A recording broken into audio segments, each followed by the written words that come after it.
Welcome to our backyard. This is the Backyard Philosophy Podcast. We are two friends having a discussion after everyone else has passed out or gone to bed. Grab a drink and listen as we discuss everything from automation, space exploration, and why the meaning of life is 42.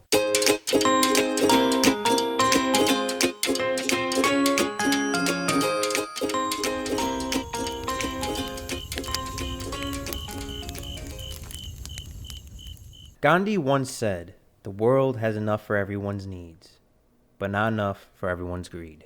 Well, today we're going to be talking about overpopulation. Is the Earth ready to burst like a balloon? Or is there a hope for our species to level off and not die out like our ancient ancestors at Eastern Island? Today, me and Nick will discuss possible solutions of overpopulation, how it's affecting the Earth today, and maybe a future with humanity being able to grow as much as it wants. So first off, Nick, how you doing? What are you drinking? I'm doing good. I am curious to see where we go in this episode. There's a lot to talk about, and I'm currently sitting between some Dead Guy beer and some High West bourbon, and not quite sure which direction we're going to go, but we'll figure it out. I'm joining you with the bourbon. I'm drinking some Buffalo Trace there tonight. And I'm also very curious of how we're going to handle tonight's complicated issue. We'll put it that way nicely. Now, to set some facts for everyone, the current world population as of 2019 is 7.8 billion people. The top three biggest countries being China, India, and the United States. Scientists predict by the end of the century, and maybe as early as 2050, there'll be 11 billion people in the world. That is an unfathomable number. Just let alone we're almost at 8 billion, but to possibly reach 11 billion, it's a lot of mouths to feed. That's for sure. But the problem with overpopulation is, one, being very obvious, is space, the lack of land. Two, being water. Three, being food. But there are some other side effects besides the basic necessities of life. There's also poverty, a negative effect on the Earth's ecosystem, an increase of pollution. All these different factors all are combined and intertwined with overpopulation. So just because I mentioned poverty, I'm going to start there. Poverty has been decreasing worldwide. That is great news in my opinion. But with poverty decreasing, it also means increase in green gases, mainly middle classes and developing countries. When you're not poor, you're able to become more of a tradesman, be able to make more crafts, usually leads to more pollution. But some good news is the projections that poverty will decrease to 1/2 billion people by the year 2030. That's, I think, if I remember correctly, we're at 1.6 or 3 billion people right now in poverty, or in some form of poverty, but to decrease it to 1/2 billion within the next 10, 15 years, that's all good news for me. But, like I said, more tradesmen, more consumers. More consumers means more strain on the planet. More people want to buy things. More people want to eat more weird food and buy exotic things. It also means more pollution, more waste. And currently, in the world, the middle class in the first world countries are in a non-sustainable growth or living style for the world. And if everyone gets the middle class, there'll be more issues than solved problems. So, Nick, I've been rambling on a little bit. Figured you want to hop in somewhere. Yeah, so for the problems of overpopulation commonly espoused are environmental problems, like Mike said, increased in pollution, more people, more litter, more usage of water for needs that may or may not be life-sustaining, habitat loss, more people need more homes, moving into forests, prairies, taken away from other land uses, and more people consume more resources, like we said. So finite resources like ores and fossil fuels, something along that route. There's only a limited amount. The more people we have on the earth, the faster we reach the end of that resource. Now, some of you may ask why overpopulation is happening. Well, a quick history point up to now was humans didn't live that long. We went from the average length of living 30 to 40 years old to then on to more civilization, and then people were just having lots of kids because they had high death rate, high birth deaths. We just weren't living that long. But thanks to advancements in medicine, food, and just overall health and different farming methods, we're able to create more food, feed more people, and keep people healthy so they're living longer. So that same plan of a farmer having 7 kids, only 3 of them will survive, and then the cycle continues, is not the same anymore. Now, if someone has 7 kids, most likely all 7 will survive. And that's a huge growth of our planet. From the early 1800s, when we first hit a billion, nearly 47 years later, we got to 2 billion. And then nearly 29 years later, we got to 3 billion. And then the number keeps shortening as we get all the way up to the nearly 8 billion that we are now. So that's the old model of how humans bred and produced offspring is no longer sustainable. We have to change with the times. We have to adapt. Each environment on Earth has a carrying capacity of organisms that it can support, and those are usually pretty set. We know such and such acres can support X amount of deer based on available browse and predators, and it'll fluctuate over time but usually remain constant. And it's been pretty easy to figure out for most animals on the earth except for humans, because no one modifies their environment the way we do.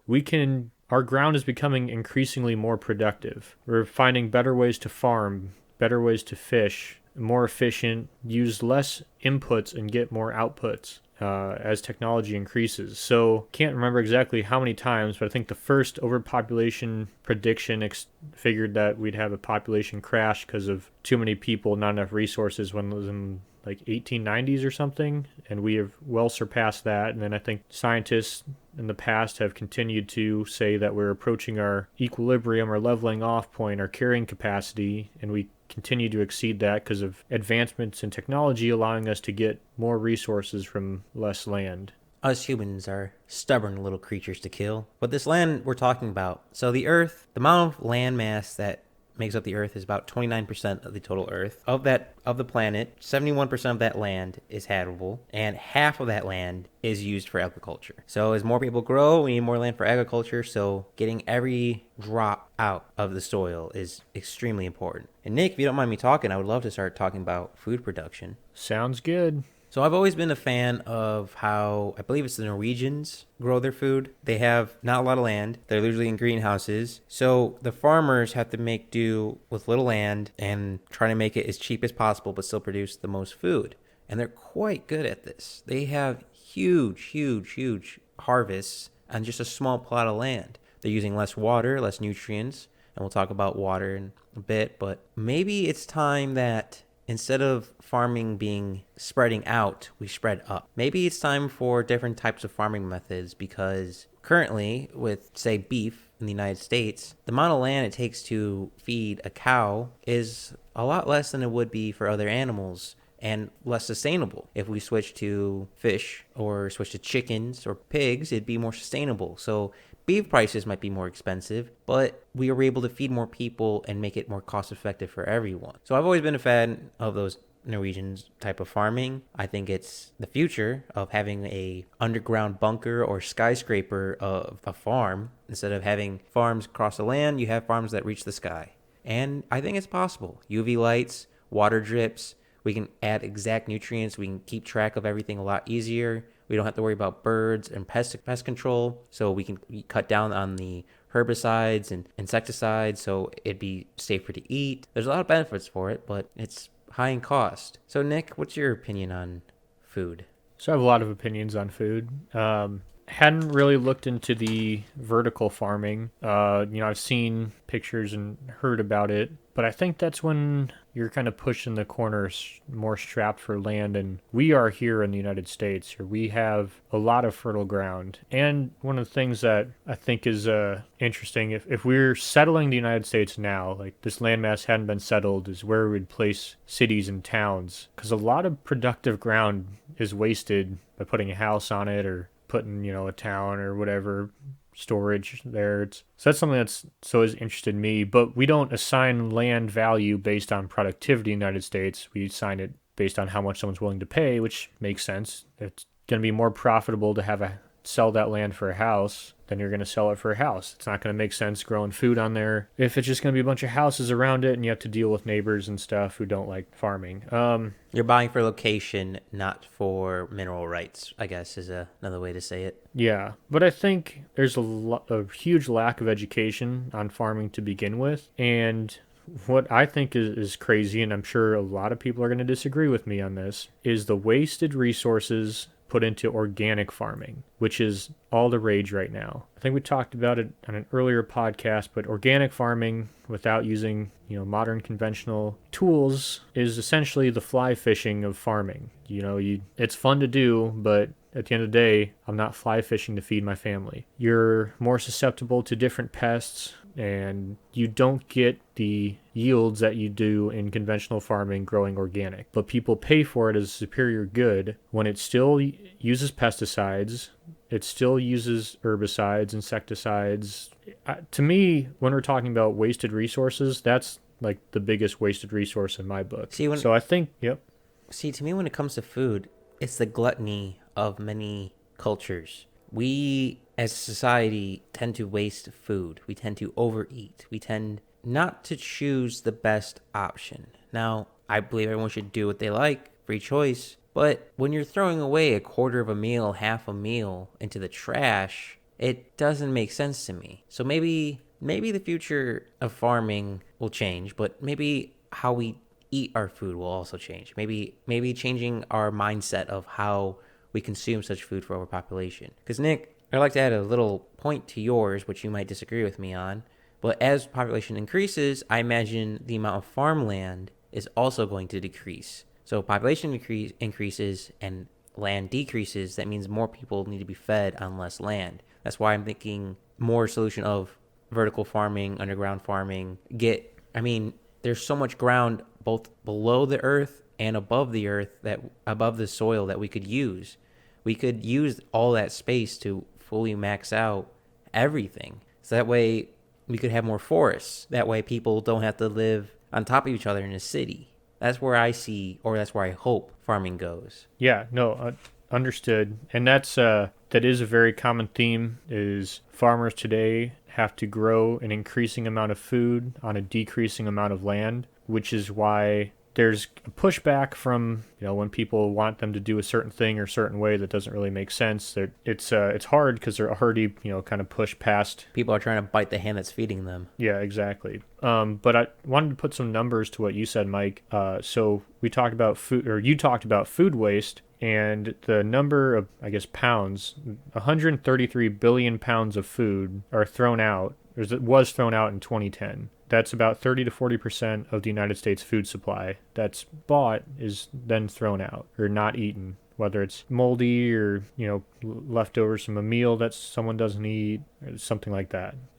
So, like we said, that's a lot of food waste. And so I think, yes, we're going to continue to face challenges of increased demand for food, decreasing land availability. But I think maybe the solution is somewhere in reducing food waste instead. And there's no reason we can't do both. I'm sure we're going to have new ways to farm as time goes on, and technology is going to improve there. But we already have a lot of food, and maybe it's getting that food to different people or reducing the food waste. And, when you talk about 133 billion pounds of food that's wasted, that's also the time, inputs, your fertilizer, herbicide, gasoline, diesel that went into making that food and delivering that food too is wasted. It almost seems like there should be two expiration dates. One where a grocery store will take it off the shelf and flash freeze it so it can be sold as frozen, and then one where it actually expires and it's no longer safe to eat. Yeah, maybe that's a solution there. But to add on to that with waste, another big part of waste, not just in the United States, this is mainly third world countries, is refrigeration. It's a big reason why people are starving. Refrigeration is expensive to do. Your fridge right now is a miracle. You probably don't appreciate it, but that's a main reason you're alive today. It stores food in a safe temperature to last longer. And unfortunately, in a lot of third world countries, they don't have refrigeration. So they constantly have to look for new food. They have to use old methods of salting their food. It's not the healthiest. It's not the safest. High risk of getting flies, diseases, etc. So that consumption of food leads to more waste because they don't have refrigeration. And then for us, it's just gluttony here in the United States of not using all the food we have and throwing a waste and scrap away, which is perfectly edible or could have leftovers or non-sustainable. Yeah. So another thing I wanted to point out, like Mike talked about, the miracle of our fridge is the miracle of what's in our fridge. The amount of food that we consume in the United States, the different varieties, is unheard of in a lot of the world. From just consuming tomatoes, apples, all these things, consuming them all year round, as well as avocados and all those weird fruits you see in the grocery store that you don't really know what they are. Just the amount of land it takes to grow those, and because of the giant demand for them all year round, they're growing them in places that they shouldn't, or they wouldn't grow naturally. So that's when you're using more irrigation, you're using a lot more fertilizer in the soil because maybe that ground's not as fertile, but that's the climate that plant can grow in. So something I thought as a possible solution, Mike, is normalizing seasons for food again, or for fruits and vegetables. I mean, that makes sense to have going back to seasonal fruits and vegetables. Just, it makes sense. That's how nature did it, rather than force the land that naturally wouldn't grow it to grow it so that way people can have it all year round. It's a luxury, but it's not a necessity. I mean, you could still have rice, chicken, and broccoli during the wintertime. You don't need necessarily avocado 24/7, 365 days a year. And if it meant that more people could eat, less food would get wasted, I imagine most people would be okay with not having avocados every single day of the year. The millennial in me says that's not true, but I guess some of us wouldn't be okay without avocados all the time. Well, to add on to something about farming, because I think the future of farming is up and down, not side to side. So another important feature of the land decreasing is it's not just being filled up by people, it's being lost to the ocean. Every year, the amount of land mass is decreasing. Humanity and Earth is losing land due to climate change. The more people they are, the more people pollute and release chemicals and greenhouse gases, which melt the polar ice caps, which then can cause the water level to rise. So every year, we're losing more and more land. And most people live by a body of water. They'll be heavily affected. The move more inland, it's more farmland lost. So if we could affect overpopulation, or not just overpopulation, population to be more sustainable and have different methods of farming, we could maybe stop land from being lost so we could keep some of our traditional ways alive. We don't have to completely abandon things we've been doing for eons, tens of thousands of years. Yeah, that's definitely a good point. Now, an important point to bring up is when people say overpopulation, loss of land, a lot of people just imagine that there's going to be houses everywhere and that there's an explosion of people. But the major problem with overpopulation isn't a lack of housing, or at least in the United States. It's a lack, like we mentioned earlier, a lack of land to support the style of life that we're used to. Just wanted to clear. I know we kind of touch on it, but that's kind of what I thought at first, is like we're going to run out of room, but it's not really that. It's we're running out of the resources to supply those people with the lifestyle we're used to. If everyone lived like they lived in New York City, we could fit the entire 7.8 billion people in Norway. If everyone lived like in New York City. So we can be small, but us humans, we like to stretch, we like to have our land. So it's a definitely a balance of finding how much land do we actually take over and how much land do we leave for other reasons. Yeah, and as that population increases, a lot of that growth is going to be in cities. Well, I want to preface this as this is all pre-COVID data, so we'll see what happens in the future. But a lot of people are saying that I think 58% of the population will live in cities in the future, and that means just like cities now, there's going to be runoff, oil, grease, all that stuff sliding out from cars, trash flowing into the water. Cities aren't known to be the greenest places. That's a very nice way to put it there, Nick. You could use a lot worse words. And they're potentially only going to get worse, but I don't think so. I think that just like everything, as time goes on, things develop and get better. One of the big problems with cities is, all the pollution from all the cars. Like I mentioned, the petroleum products, oil, gasoline leaking from cars, drifting into the soil and what's left of the soil and the waterways. But I imagine that as time goes on, we have some improvements. here we use, plants to kind of filter out some of that water that comes off the roads and is filtered through the plants and then goes into the ground. And it's not a perfect system, but I think it's only going to get better as we realize the impact that concentrated living puts on an ecosystem as well, especially our role in it. I mean, people who live in cities tend to be the most eco-conscious ones. If you say, I mean, they care, they are the loudest about the environment. Whether their actions line up with that's another story. But you would think that that's where we'd see the major innovations in, treating runoff water and transitioning to a gray water system, saving water there in buildings and stuff like that. So I don't think that major population, at least in the United States, major population growth in cities is as big of a problem as people seem to think it will be. But I don't know. What do you think, Mike? So before I give my opinion on it, I want to kind of tie in farming and cities in real close together real fast. The more people who live in cities will create more smog. More smog means it'll change the moisture in the air and might cause higher acid rain. So the more pollution we make, the more acid rain there is, and it will destroy more crops. And it's a vicious circle that we need to break the cycle in order to move on as a society throughout humanity, for humanity's sake. Now, Nick, I like to think myself as an optimistic, but I don't see us humans changing. Now, I have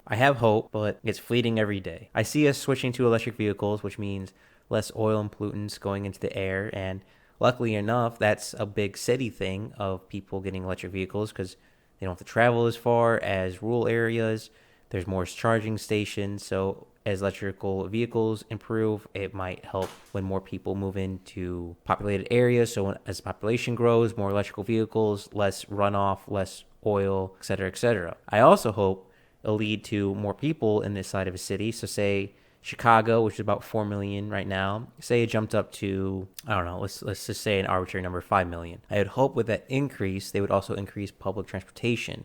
So less people are driving, there's more public transport. As Nick said, the future projections are more and more people are going to live in these urban environments. Well, I'm hoping with people living in these urban environments, more public transportation is available. So the population that is growing won't overpopulate and won't pollute and destroy their city, surrounding areas, in fact, the whole ecosystem, the whole 9 yards. But then I look at developing countries, and I hate to throw you into the bus there, India, but you're not exactly a prime example. A lot of their rivers are polluted. They are extremely populated to the point where I would say they're overpopulated. And because of their overpopulation, they're causing migrations, which we might talk about later. But looking around the world, I don't see us living ethically in an urban environment. There always will be people who are haves and have-nots. There's always people who are greedy above their bound, who will waste food, who will be assholes and throw their trash when there's a garbage bin right there. They could throw it away. So I am not optimistic for Earth's population, especially when it comes to urban areas. Yep, that's a good point. I was definitely focused a little more on the United States in my thinking there. So I want to run some numbers, or tell you guys some numbers. So for 2050, this is a projected population growth, or what the projected population would be for continent. Asia would have 5.3 billion people, so that would include India. Most of that would be China and India. Africa, 1.8 billion. Latin America and the Caribbean, 809 million. US and Canada, 392 million. And Europe, 628 million. Could you say United States and Canada again? 392 million? That doesn't seem right. Isn't the current population in the United States 320 million?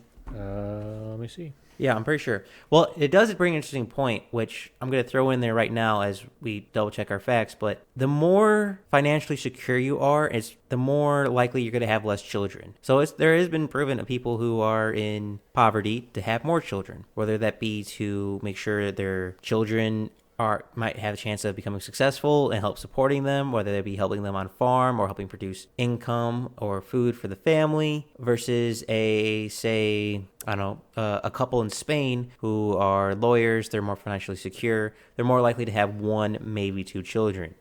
if I remember correctly, the United States birth rate has decreased from 2.3 to 1.8 in the last, say, 20 years, which is significant, even though those numbers seem very close together. We're slowly switching as countries become more and more developed from having a lot of children to having a few children and putting our interests and resources in those few children as families and individuals, which is hopeful that the world itself will be able to find a bell curve and just kind of level off and find an equilibrium that we don't need to strain the planet anymore if people get risen out of poverty. But that's a lot of ifs and buts. So that's always worrisome to me, especially because a huge part of what we just said with the food is a lot of waste is coming from middle class and rich people. That's a lot of wasted food that happens in those developed countries. So it's a dual-edged sword of if we bring more people out of poverty, most likely they'll have less children. But it also means more waste for other resources. So we need to change the culture there a little bit for first world countries and change and hopefully help our countrymen of this world of bringing people out of poverty. Nick, any chance you found that number?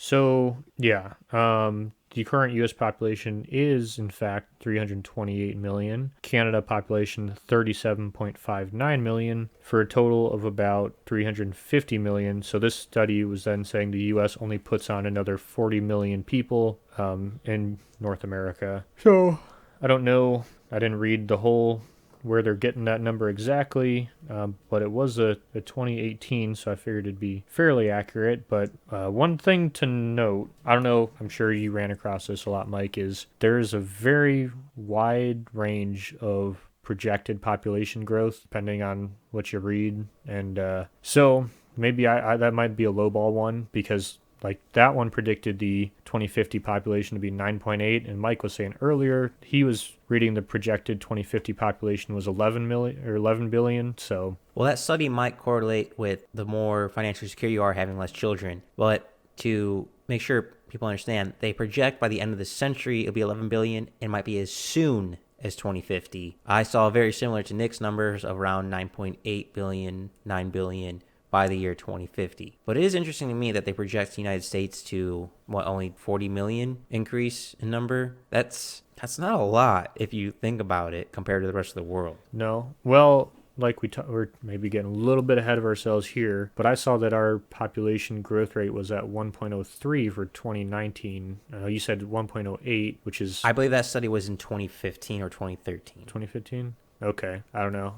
But anyway, things that lead to low growth rates in countries, like Mike mentioned, oh my gosh, it's on the tip of my tongue. You just said it. Oh, having a secure income, good medicine. So if you're financially sound, you tend to only have one or two children. And especially like we talked about the farm, olden days, farmer would have 7 kids, 3 would survive. Now it's pretty much a given. If you have 2 kids, 2 will survive. So you're not seeing large families.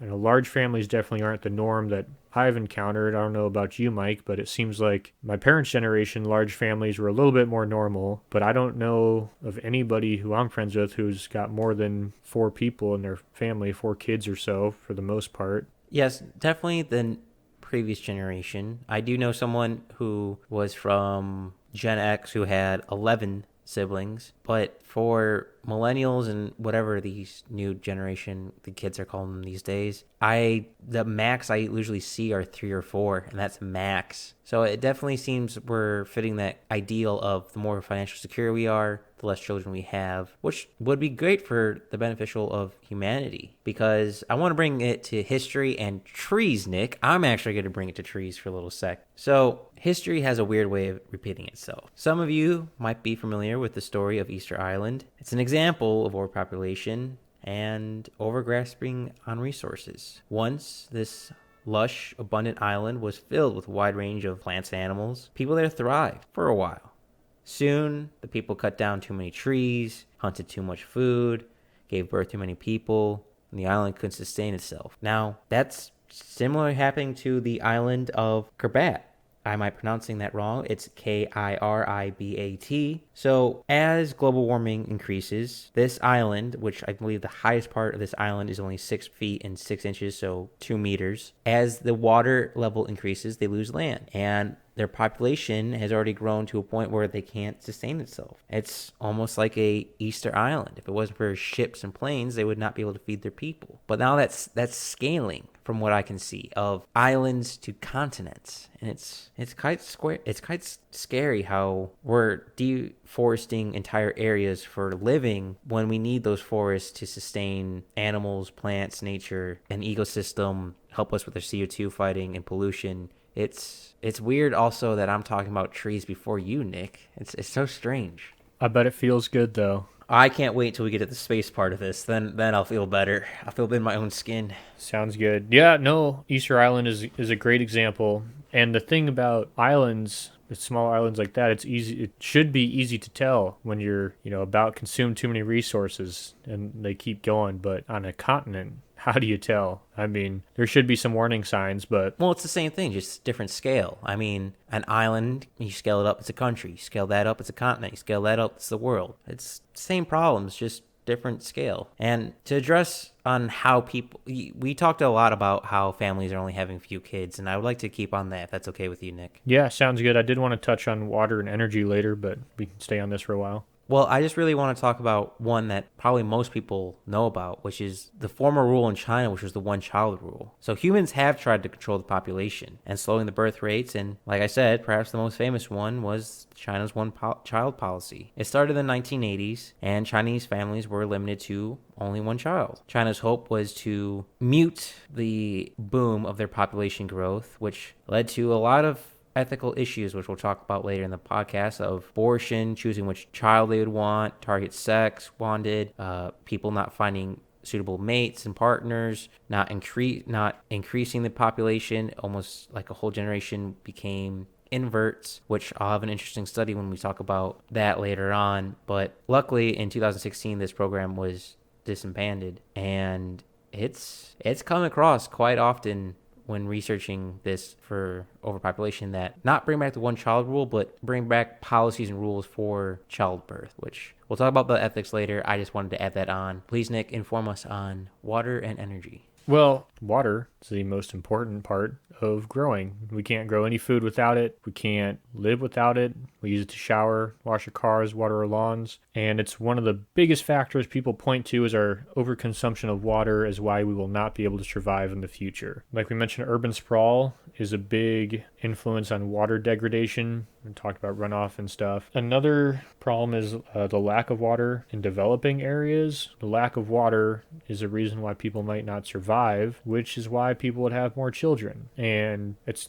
kind of an interesting dynamic. I didn't know this, but in a lot of developing areas, it's the woman's responsibility to gather the water. So the men will, make a living doing whatever, hunt, but for the most part, it's the women who have to gather water. And when the women go out to gather water, if it's a long ways away from wherever they live, they'll bring the daughters, because the daughters have to help too. And then that takes them out of school. And so then these women aren't getting any education, and then they tend to have more children. Whereas the more education women have, they tend to have less children, or not have less children, but be more informed about the benefits, pros and cons, kind of that stuff. And a lot of that water is being taken sometimes it's just not there. Like, what do they call it? The MENA, Middle East and North Africa, they're very water scarce right now compared to the rest of the world. There's just not a lot of water there. So it's really affecting that population. So before you get too far away. Okay. I said too much.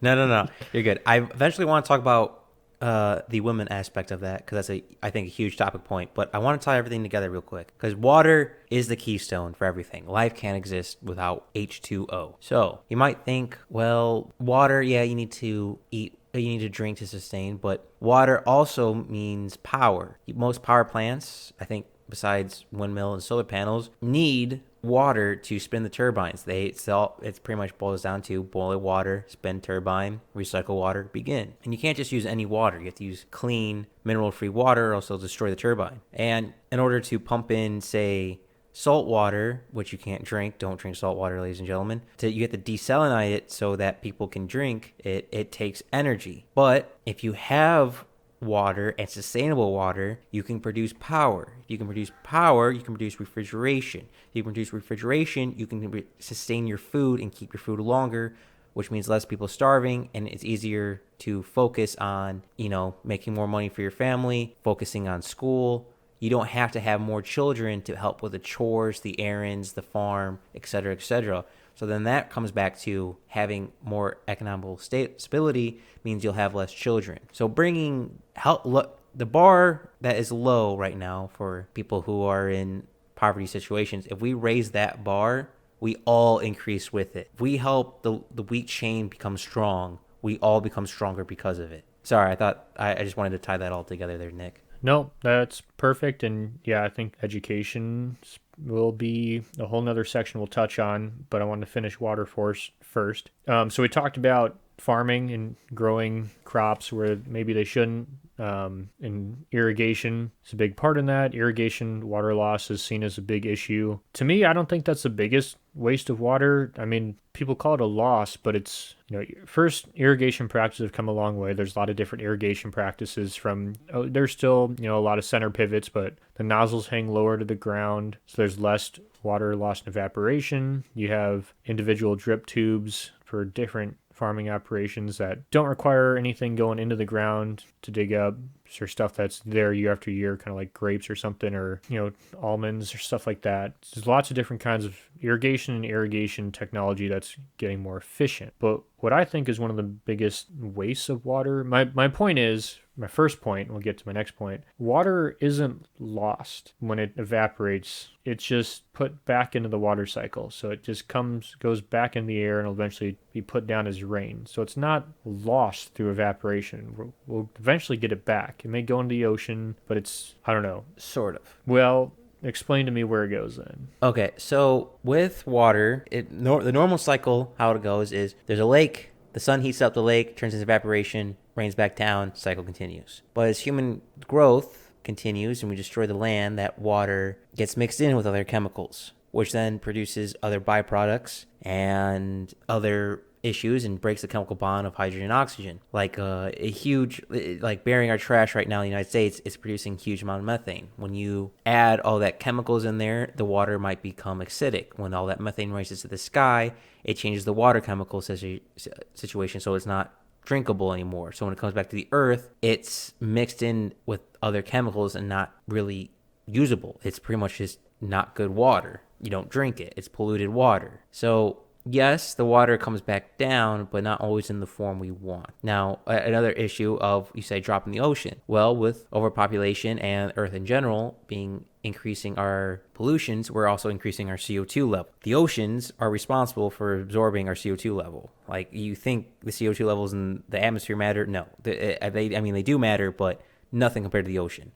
Well, all that CO2 is turning the water acidic. And we discussed this a little bit in coral reefs, which I highly recommend go checking out at Backyard Philosophy. You can find us on any major podcast or on YouTube.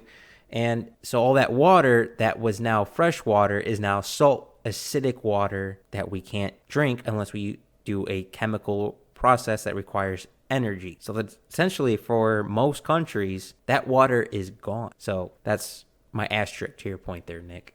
Okay, because that's what I didn't understand, because I don't deal too much with really irrigation. I just kind of know from a side point. I was curious as to where that water went. When everyone says such and such water is lost, to me it didn't really make sense where it goes, because for the forest water cycle, it is pretty simple. Not a lot of chemicals out there. Well, to add on to that, if you destroy the environment like deforestation, there's no more root systems that sustain the water there. So there's no location for it to pool, or no way to keep it cool, so it's always in an evaporated state, or the water meets different water wells underneath the soil and runs somewhere else. So without that natural root system or rock system or some system that we're destroying through destroying the earth or deforestation or unethical cleansing, that will also remove your water and your water source. Yep. And since you mentioned deforestation, first off, you got a drink. But want to mention deforestation is not occurring in the United States. The only deforestation occurring in the United States is people buying houses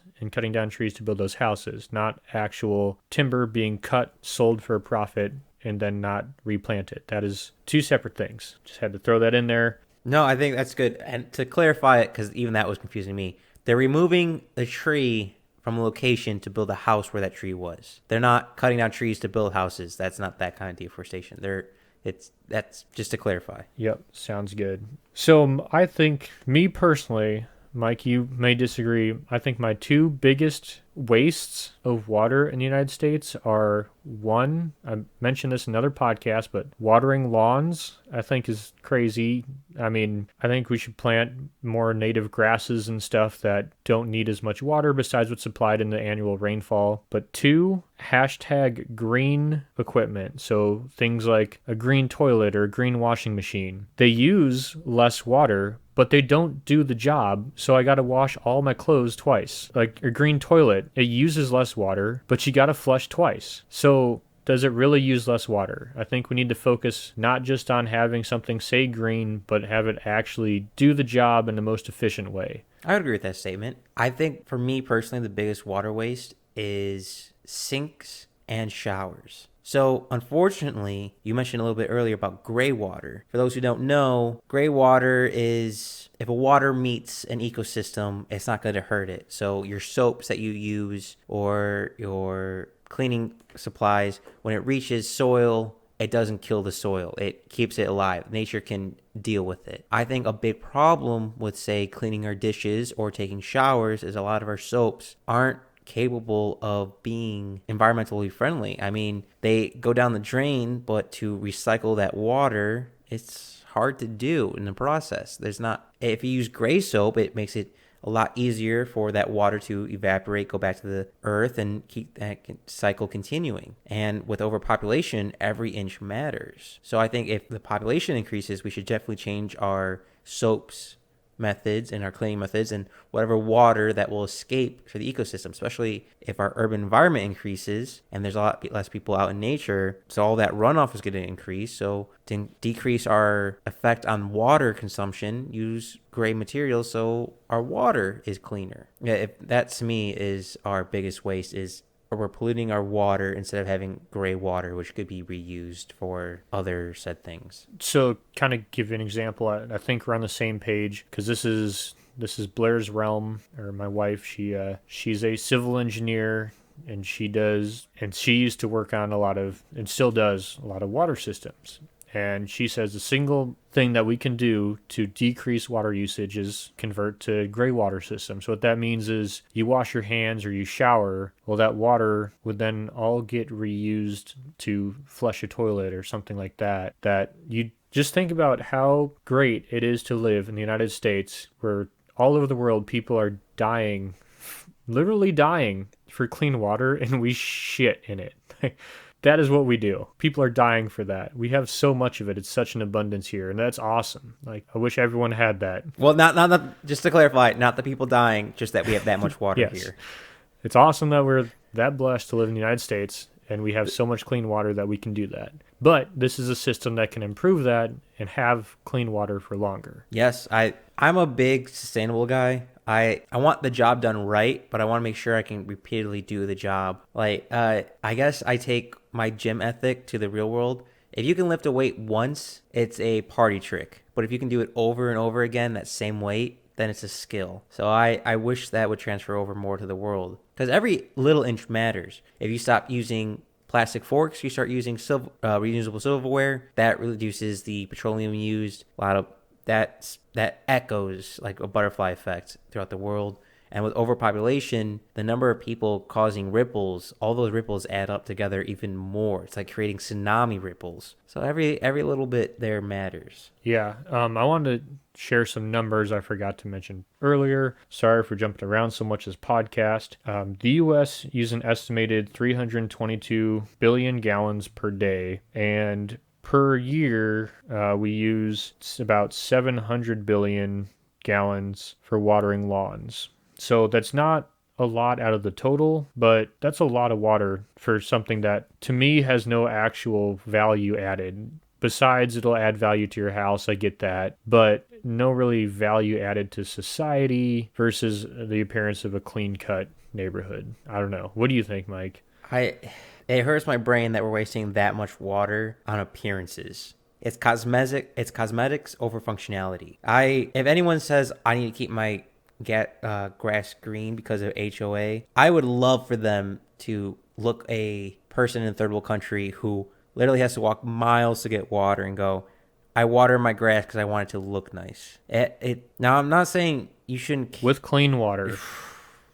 You should, again, I always support, if it doesn't hurt anyone, you should do what you like. But at some point, you're being an asshole. And wasting water like that, I'm with Nick, where if you had a natural grass there, you would use less water. You'd be less of an asshole. So it's very blunt how I'm putting it, but we are so fortunate, me and Nick and people in first world countries, the situation we have to be the role model. We have to lead the way on being the poster child of how to do things, because we have the luxury to do things. But wasting water to water your grass to look nice so it's a nice neighborhood versus walking, I don't know, 3 miles to get clean water to actually not even might be even clean water. You have to worry about, I don't know, say hippos or pythons or say other tribes, because water might be a limited source, so you have to fight for that water. I don't know, it just seems like we're assholes when we're watering grass. That's might be a hot take, but that's how I feel about it. And if you do feel like you need to water your grass, there's ways to use less water doing it. So watering in the early morning or at night before the sun comes up, you're reducing the chance of evaporation, or what percent water will be lost to evaporation. Not watering every day, watering maybe, do a test plot, but depending on where you're at, how hot it is, once a week, a couple times a week maximum. And like Mike said, every little bit helps. But what you're doing when you water at night, you're letting that water soak into the soil because it's not being evaporated by the sun. And when the roots are down beneath the soil, so when you just spray the top of it and it's really hot and evaporates right off, most of that water is evaporated. It's not getting to your actual grass. So watering at 2 o'clock, which is the hottest part of the day, doesn't really help anything. Well, with us picking on people and Nick informing people on how to properly water the lawns, I would love to jump on what you said earlier, Nick, about education, especially for women, on contraceptives and just overall knowledge. So there are possible solutions. The United Nations Populated Fund calculated that 350 million women in the poorest countries did not want to have their last child, but they did not have the means or knowledge to prevent pregnancy. If we make contraceptives and knowledge more cheaply and easily available, that would help lower the birth rate. And like Nick said, if they need to bring their daughters to get water in some cultures, that means they're not going to school. They're not getting educated. That means one less scientist, one less teacher. We need all the scientists and teachers we can get. We need all the people we can get educated. And helping women get more educated is a big part to help overpopulation problem. If you have the knowledge of, hey, I take this pill, or hey, if he wears a condom, I won't get pregnant, that changes the game. And if we make those cheap and easily available, it'll prevent sexual transmitted diseases. It will help families not be burdened by having too many kids. It'll help society by not having to figure out how to pay for them through, say, welfare or something else. It'll also allow women to have the freedom to go to schools and education, not have to nurture a baby. It seems like a win-win, and I think that's very easily an easy solution to do. And Nick, I know you talked a little bit about educating the women, and I say also the men on contraceptives. So I would like to pursue that avenue a little bit. Do you have anything to add to it? No, I mean, you kind of mentioned it all. It's not that difficult a concept to understand, I think. The more educated the population is, the less children they tend to have, especially when that education is on ways not to have children, because it's already a water resource scarce environment. Bringing another mouth into that environment isn't always something these people want to do, because then they have to provide for that mouth, that child. So if they could prevent that, then that's something that they tend to want, but they just either don't have the means or don't have the knowledge to prevent children from coming in to the world that way.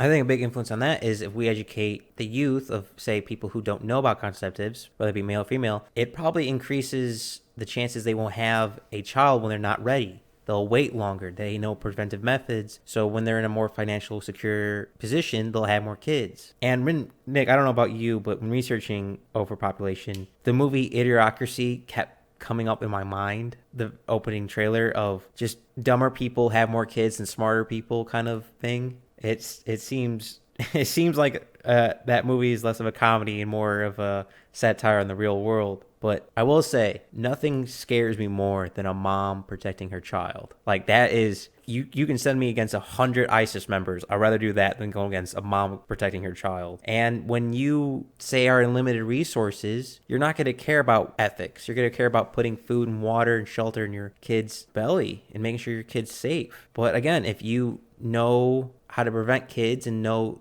a point where you're going to have kids, that father or mother could have a kid at the right time and be be economy safe and can give the kid the best life. It all kind of starts with education. Yeah, I think it's all about education. Just like a lot of the subjects we talked about, just a lack of education leads to a lot of these problems. But not just, I didn't want to bring up, we're not just talking about a lack of education in developing worlds. Education about all these problems is important in the United States and other places as well, because there are places in the United States where we are seeing population growth similar to that of, the Middle East, North Africa, due to similar reasons. Resource scarcity and lack of education in certain places can lead to micro booms in the population. So this isn't just a Africa problem. This isn't just a India, Middle East problem. This is an all over problem that, once again, education's probably the answer. Yes, and to bring some knowledge to this, I want to bring you a very interesting scientific paper I came across. This was done by a Dr. Calhoun at the National Institute of Mental Health. 4 pair of breeding mice were placed into an environment with unlimited food, water, disease-free, perfect temperature for the mice. The only limiting factor was space. The environment that these mice were placed in was big enough for 3,000 mice. Days 1 through 100, which was called the strive, were pretty much just the mice getting used to the environment. Days 100 through 315 was an era called the exploit. Population doubled every 60 days. Days 315 to 600, the quote-unquote equilibrium phase, mice started to break down. They started having random acts of violence. Many males gave up trying to find females. Those males who gave up, they stayed in their bedding and rarely ventured out except for food and grooming. Day 600 through 800, the quote-unquote die phase, population maxed out at 2,200. Then began... Wait, did you just bring this back to Idiocracy again? That's funny.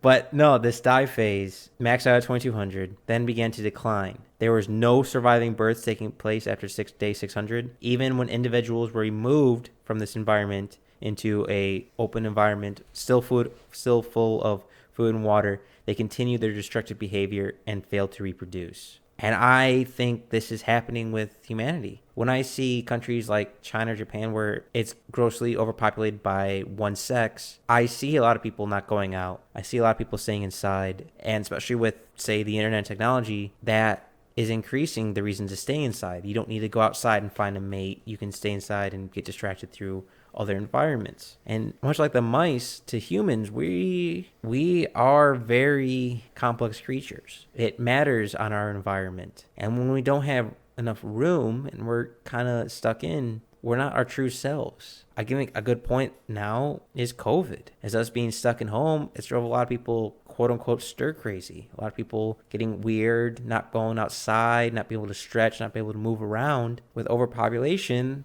that becomes like a miniature version of The Shining. Yes, but with overpopulation, that's just going to increase. It's going to be more cramped. Stores are going to be more crowded. It's going to be harder to feel able to stretch, to breathe. And I think we might see more similar structures to how that experiment went with the mice to humans. We see on small scales, like I mentioned with Japan and China, but I imagine that everywhere else in the world. I imagine that happens in New York and Los Angeles, the city of 17 and 11 million. I mean, with those cities, like how many people don't want to go outside because it's too crowded. You don't really want to handle with people. You don't want to be more antisocial. Well, that's ironic coming from me because I'm probably very antisocial, but I like being outside. I like stretching. I like moving around. But if that gets taken away from me, I imagine the psyche of a person changes. I imagine living in a city versus rural area, your psychology is completely different, and being packed and chop each other like sardines. I'm worried that with overpopulation, we're going to turn out the same way the mice. No births, not mating, just lazy and staying inside our rooms and beds, and pretty much just death. So I talked a lot there, Nick, so I figured to let you talk now. Yeah, real quick. Don't know if you know this, but I remember when we were in high school, Japan's death rate was exceeding their birth rate. Their population was in a decline compared to the United States, which still had a pyramid-shaped population at the time. Whereas Japan was an inverse pyramid, so they had less young people and more old people, which is very uncommon. Do you know if they're still decreasing population? Because that could be kind of the effect of what you're saying. I believe they're the same. I remember that happening, and I believe it's still the same. Yeah, so that could be, the human version of the exact experiment you're talking about laid out. I think that's definitely true. I know for me, even though like growing up in Illinois, after living out here for so long and out west in rural area, driving on a road where I don't normally see another person, even driving in like LaGrange, which is a small town, but it's got 4-lane roads. It's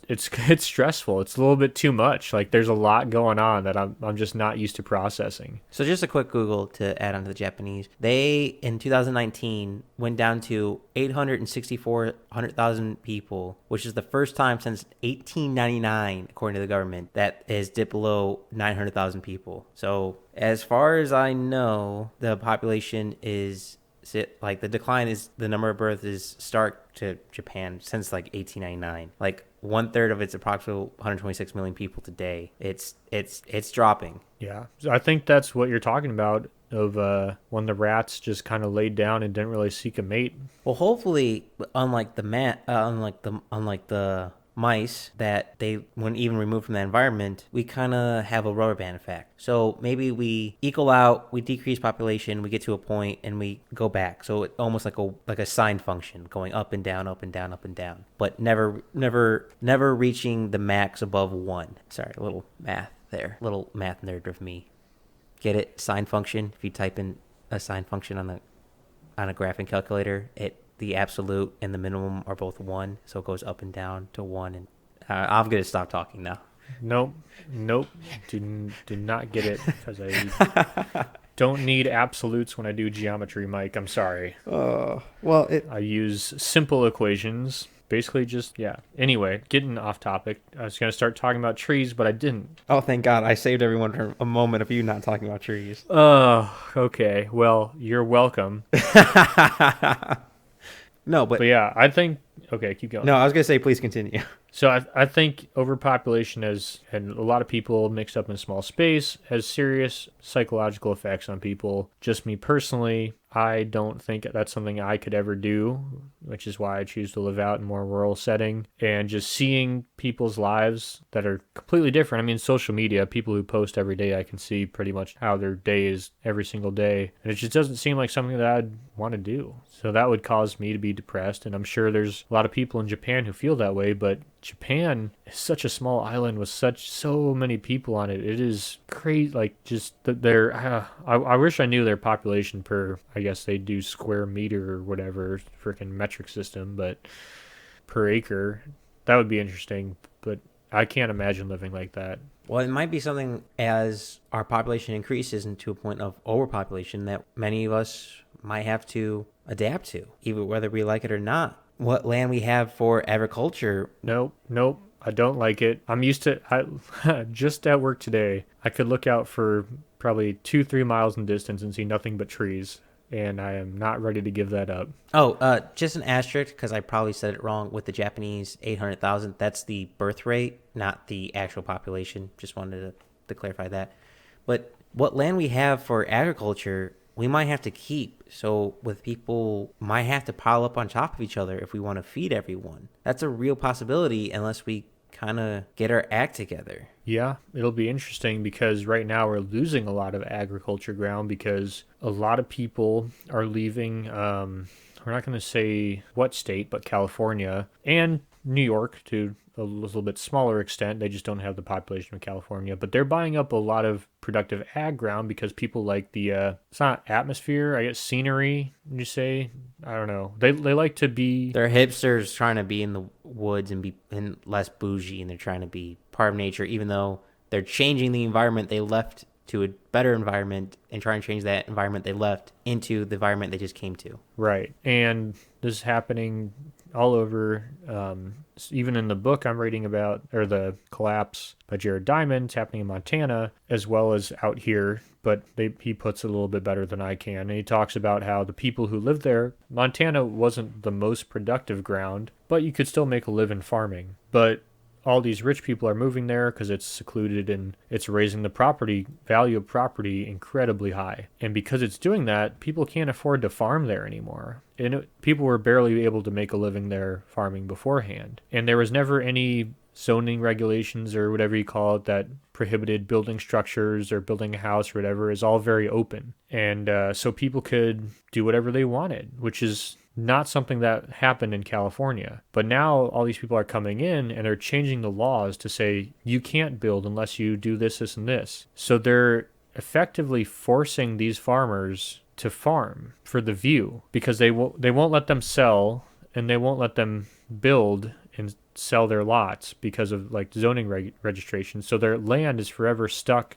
Maybe they don't farm it. They probably leave and just declare bankruptcy, but they're leaving a lot of land fallow because it doesn't pay to operate there anymore because they can't sell it to build because the zoning laws say they can't do that. And it's a mess and it's pretty unfair. Keep going. Well, bringing it back to overpopulation. This is part of it.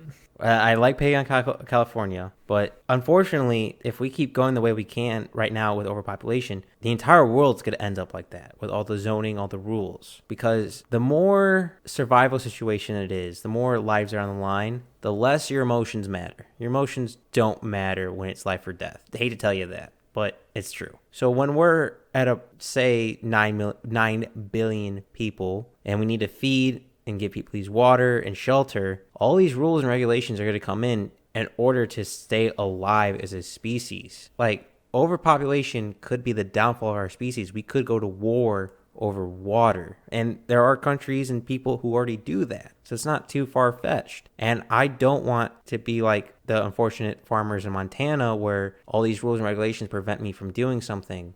I like having my freedom, like my independence. So I'm okay with sacrificing, like using gray soap only, making sure I'm eating every scrap off my plate to do this. And overpopulation, it's sneaking up on us. Every year, we increase the population. Every day, we increase the population. It's coming. But if we're ready for it, it won't matter. But it is coming, and it is coming quickly. So to build on that point, like we talked about previously in the podcast, I said more of the population was going to move into cities, and they were saying 68% of the population is going to live in a city. What are there more of in cities? There's more rules and regulations because you have a lot more human interaction. You need more rules and regulations to regulate that interaction to keep everything peaceful, keep everyone living together. And to me, my biggest concern about overpopulation is an increase in rules and regulation brought on by an increase in human contact with each other. I know it's not the whole water, resource scarcity because we're very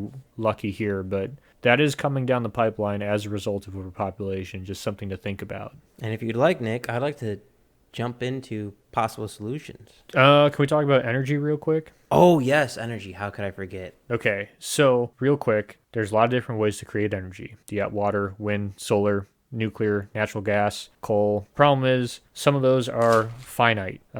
These are just predictions. We'll put the sources in the bottom of the YouTube page, but so if it doesn't happen, don't hold a gun to my head. Oil is predicted to end in 2052. Gas is predicted to end, or natural gas predicted to end in 2060, and coal is supposed to end in 2090. Caveat, oil was predicted to end in like 2010 or something, and gas is predicted to end in 2015. But we found more reserves, technology got better, we were able to use more, find more. So this is our best estimate. Can I add some asterisks to that? Yep, add more asterisks to that. Okay, so oil mining will never, I think, completely stop because we use petroleum for millions, and I do mean millions of products. And coal, if technology improves it could be a renewable source. And the reason why right now America's carbon emission is quote unquote down is because we're burning natural gas, which burns cleaner. But coal, I want to point this out, can be a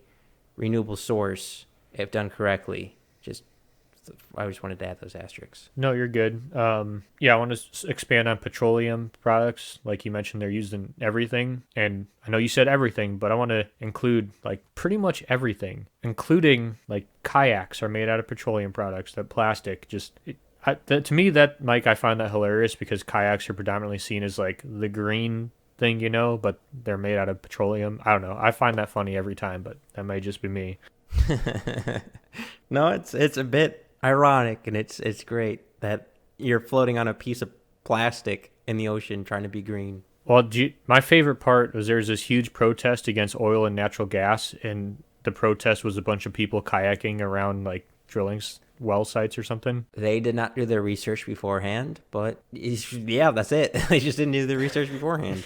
Yeah, but and this is an argument that's brought up by a lot of people about overpopulation is we have finite resources, and that's true to an extent. Like we said, we're discovering more, we're using them more efficiently, but maybe eventually they'll run out. But my point is, if it's finite, we're going to run out whether we have 500 million people or however many people. It's just a matter of when we get to it and the technology we get there with it. But I did want to say that I think, if we're talking about energy consumption, we need to talk about the most efficient energy. And I'll be surprised for the cost. Wind did a lot better than I thought it would. Obviously, for emissions wise, wind was pretty good, but like nuclear energy and water were two of the best from what I saw. And we talked about nuclear storage. We might have to do a whole podcast comparing different energy consumptions, but if we're going to talk about efficiency, I think we need to start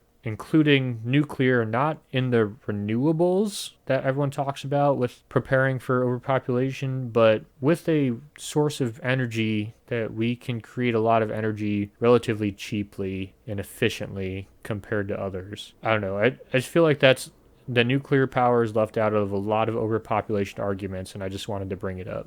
Okay, so you're going to hate me, but more asterisks. Please. So wind is good, but there's a lot of asterisks to that data. So the production of windmills tend to make the windmills not green. So yes, no, I did know this, but I was basically looking at a few factors of how much it costs to make, how much they produce, and emissions, because this was the arguments I saw about overpopulation was basically based on emissions. So this is a good caveat to mention, but this isn't something that I was looking at the time when comparing them, but is definitely an issue that I have with the, I don't know, what you call them, more air quotes, renewable and green sources of energy. So for humanity, especially as population increases, it's not how much power we make, it's storing the power, which is the biggest bottleneck. We are very good at making energy. We are very poor at storing energy. That's why batteries is such a huge commodity, especially with the population increasing and electric vehicles becoming more prominent. The more people you need, the more energy you need. Well, we can produce the energy. We need to store the energy now.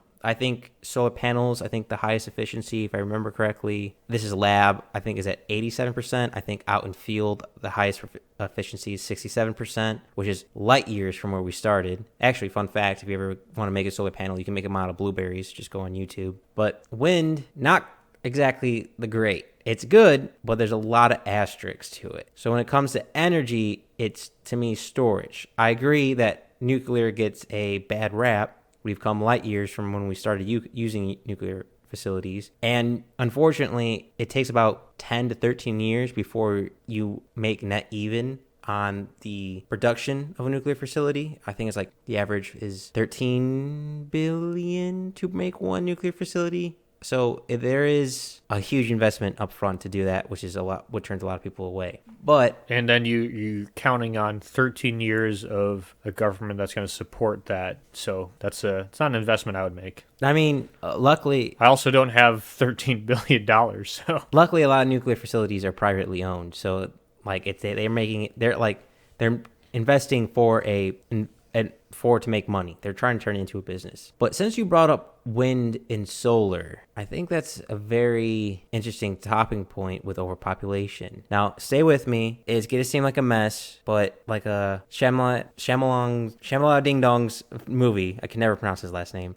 M. Night Shyamalan? Yeah, there you go. That one. It's going to help flesh out the end. So, India, Sahara Desert, Amazon rainforest, solar panels. They all have something in common. So, if scientists have done computer simulations, if we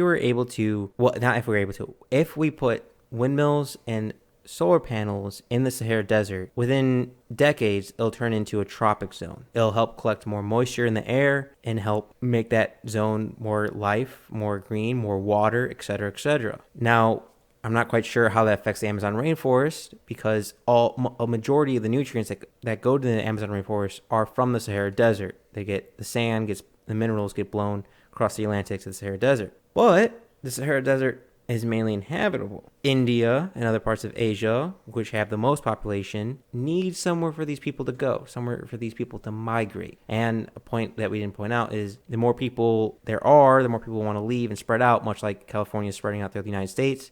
The same for everywhere across the world. The more people cramped you are, the more you want to spread out and migrate, which then causes other issues, which is a whole rabbit hole. But if we implemented solar panels and windmills into the Sahara Desert, and we made sure it didn't affect the mineral resources getting to the Amazon rainforest, we could create a tropic zone.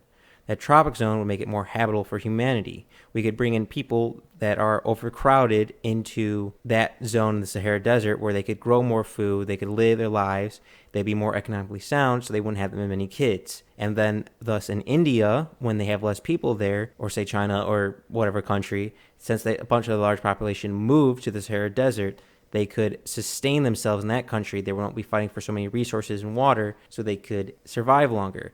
Now, also with more tropics on the Sahara Desert, other parts of Africa are now getting more water, more jobs, so that way the women don't have to walk to the watering hole to get more water. They can send their daughters and people to school to get more of education, so they're more economically bound. It's a fire that fuels itself and keeps growing upon itself that helps all of humanity. Kind of crazy, but I like crazy. Yeah, that's that'd be pretty interesting. I mean, it's worth a shot, right?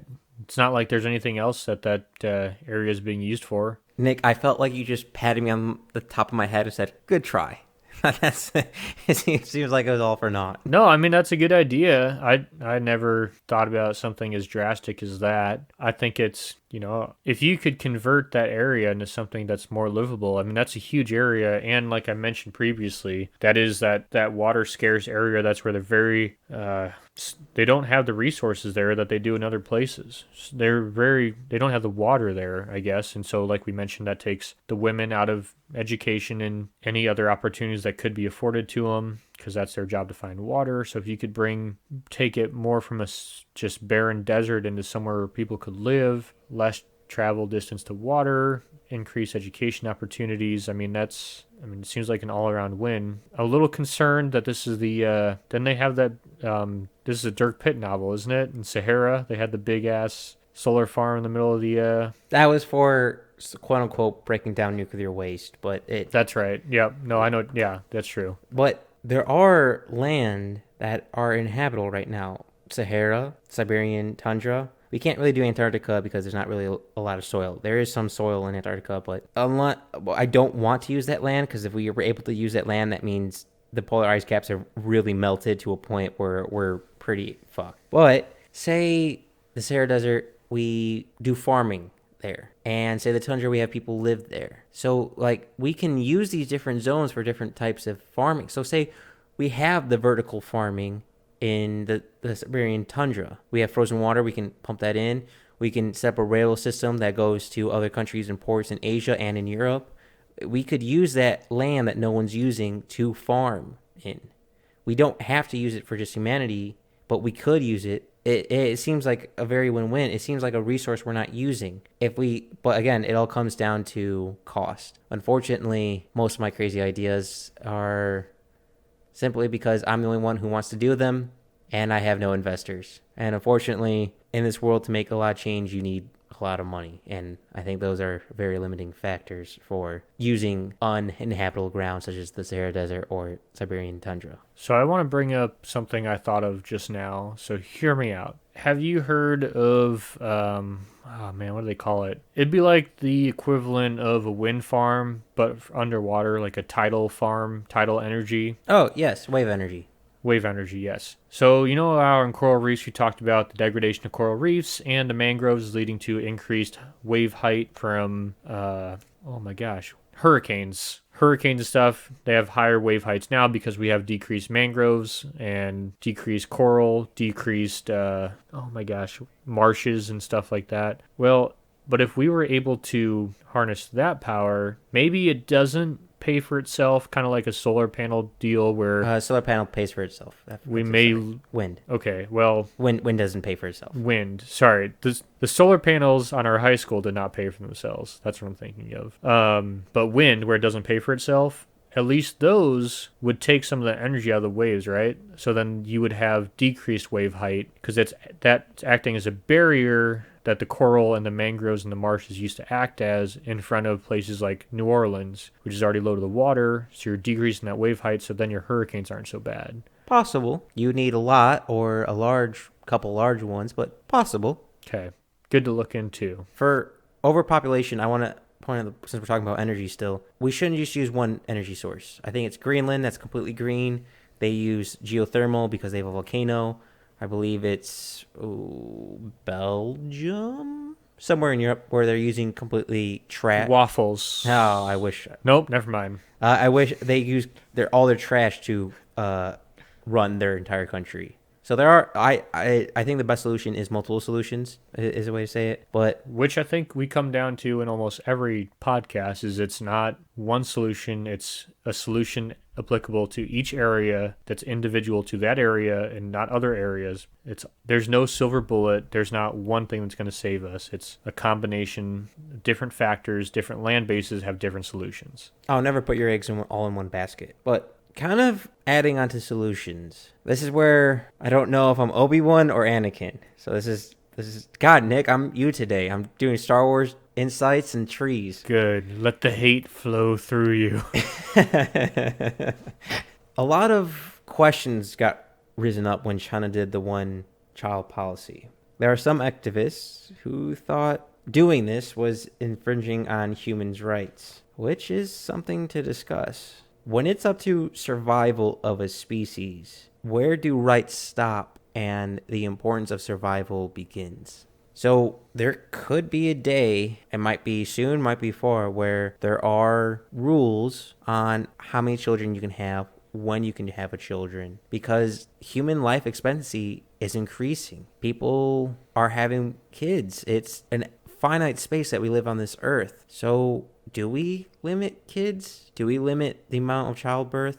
Do we decide who doesn't and who does get kids? Like, if you can prove you can do so-and-so economical wise that you can have a kid, like, it's a slippery slope, and I'm not quite sure where I stand. So, Nick, where do you stand on letting agencies decide who doesn't or doesn't get a kid, or rules that a person can or cannot have a kid? So I actually think about this a lot because there's people who I listen to who have trouble having kids and listen to they do the IVF and how hard adoption is. And my buddy's sister, she's trying to adopt and she's just one of the best people I know, but it's incredibly difficult to adopt. And then there's people who can, just pump out 11 babies and don't have any plan to pay for them, don't have any plan to provide for their education or whatnot. And part of me is like, man, that's so messed up. But at the same time, I don't want anyone able to control who can or cannot have children.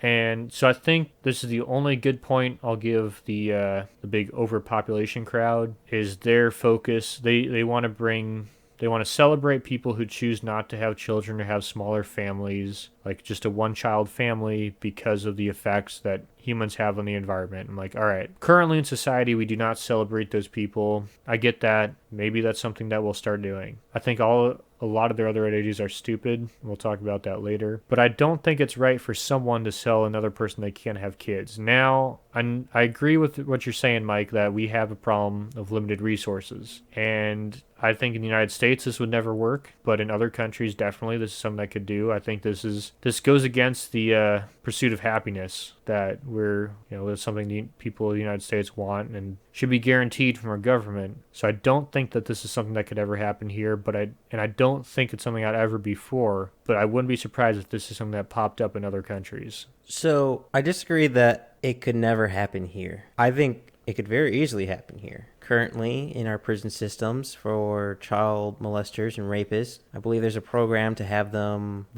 have a vasectomy so they can't have kids, which lowers their testosterone and other reasons. But if people have the option and incentive to not have kids based off, I don't know, some bill that'll give you X amount of money for not having kids, or more education on, hey, wait till a later date to have kids or not have kids. Or I think a big influence on our society would be a lot of people here are career oriented. They're not always at home for their kids because they want to be at work, they want to be hustling, grinding, and they want to build that empire. So maybe they don't have kids. And maybe we should give that education of, hey, you don't need to have that 50s White House, white picket fence, a wife, 2 kids, boy and girl. Like, you don't have to have that historical look. We can change, we can evolve from that past. We can have something new, we can have something different. Now, it sounds like idiocracy again, where dumb people are, that's rude of me to say, but I feel like a lot of uneducated people have tons of kids. They just don't think about the consequences. They don't think about their actions. Not saying that's all of them, but I think that's very on par for some of them. So part of me goes, if you can't prove you're able to feed and protect this child, we already take the child away. Why not prevent that? Almost, see, this is where it gets ethical versus survival. It's right now we're in the luxury of having the ability to choose. But if we're in a dire situation where we literally invaded a country for water, then things change. And for those who might think that will never happen, I would say you're a fool to think our ancestors went to war for salt so we wouldn't starve in the winter. If water's running out of fresh water, you don't think we would go to war for it? I can see many countries implementing laws on who can and cannot have kids, and the United States included. I think, yes, many countries will implement that law. I prefer, and I know we disagree on this, a change of culture versus a change of regulation. I'd rather see a culture that promotes, a 2-family, 2-kid family. There's a lot of proponents of the 1-child family or no children, and that's a whole nother discussion versus only children versus 2 families. But before you continue, I want to say I agree with you. It's a change of culture versus change of regulation. I hope we evolve as humans. I think we are still in the mindset of our ancestors, of our DNA, of breed as much as we can to pass on our gene line. But we're not at that point anymore, but our bodies and DNA are still in that. I think you're right that we need to overcome that, but I think there's going to be a buffer, and we need to change the mindset of the people, aka what you call the culture, versus what it is currently. And I think through regulation, we could make that grace period happen to help change the mindset. I see what you're saying, but I think I'd rather this be something that people do voluntarily, that the government doesn't force. Agreed. But I don't think that's going to happen. We'll see. I wouldn't be too surprised if it did happen. What I was saying is a lot of my friends are having kids, and obviously at some point I'll have kids. Well, we've considered having children, and the main thing people consider when they have children is whether they can afford them or not, cost of education, all that kind of stuff. And so I think right now in the United States, the biggest factor keeping people from having a lot of kids is the cost of education. So if we lowered that, we might see a boom in children. I don't know. That's just something I was thinking of. But I don't believe that any government should have the right to limit the amount of kids we have, especially decide who has kids.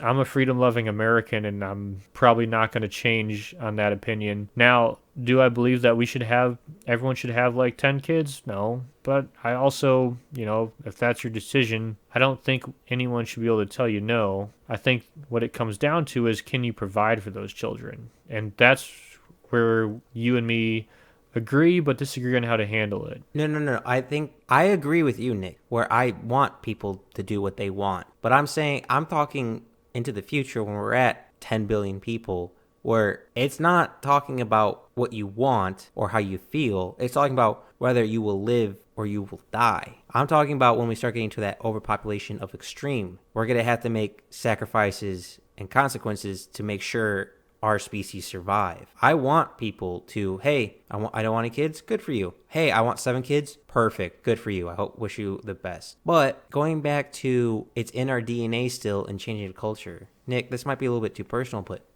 why do you want kids?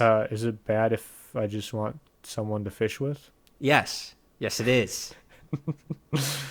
Um, Because I'm wondering. I want to bring kids in this world because holy shit, we live in North America in the fucking 21st century. There's no better time to be alive. To me, that's kind of to just keep that to yourself and not share that with someone would be almost be kind of rude. I mean, this is literally in all of human history, you've never been better off than right now. So why not adopt? We'll see. You're not putting more strain on the resources. The child already exists. You're making the best of Adoption that situation. cost me probably my 3 to 4 times as much as having a kid naturally. Yeah, but that's money, not resources. Well, it's my resources. I I can't have the house I want, the life I want.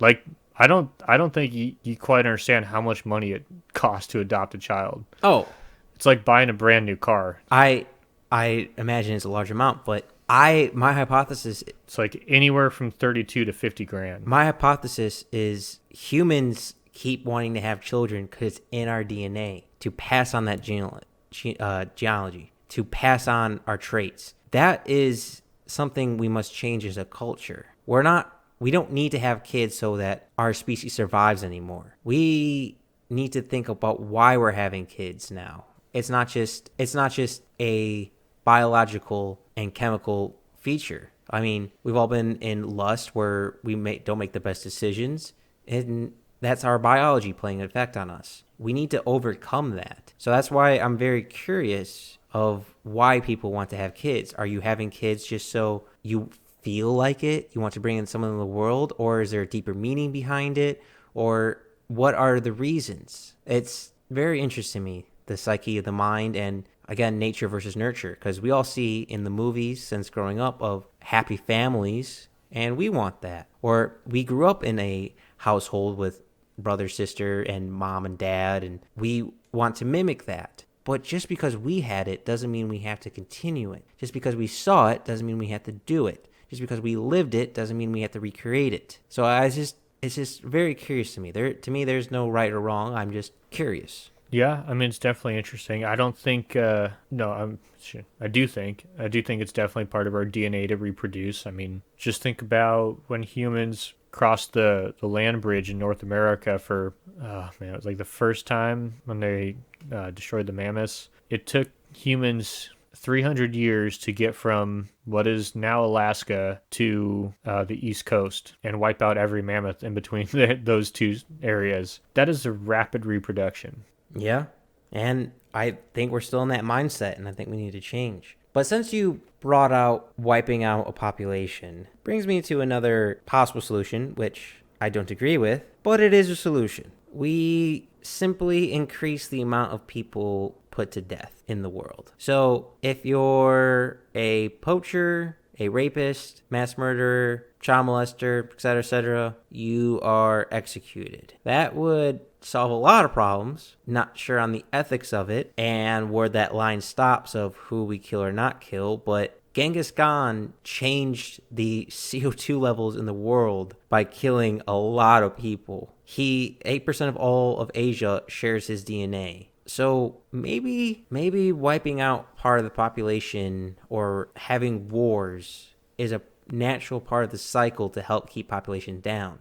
I mean, ants do it. Ants have complex wars and designated people and systems, and that tends to keep their populations in check. Maybe it's the same for humans. I hope that we're better than ants, but I've been wrong before about humanity, and I wouldn't be surprised if I'm wrong here. So maybe war has its benefits. I guess is a weird, evil thing for me to say, but it is a possible solution. Nick, what's your feeling on it? I think if we got rid of, killed the murderers and the rapists, that would, like you said, solve a lot of problems. There's, I don't know, my wife, she loves like all those murder podcasts and shit. And yeah, some of those people definitely deserve to die. They do some really messed up stuff. But I don't think that is really just going to be that big. I mean, how many murderers and rapists are there? Actually, that's probably a lot more than I think. Well, I just use rapists and murderers as an example. We can use any arbitrary thing. So say CO2 levels. If you're producing X amount of CO2 levels, or you're overfishing X amount, or you're a country that doesn't have so-and-so voting rules, or you don't follow so-and-so guidelines,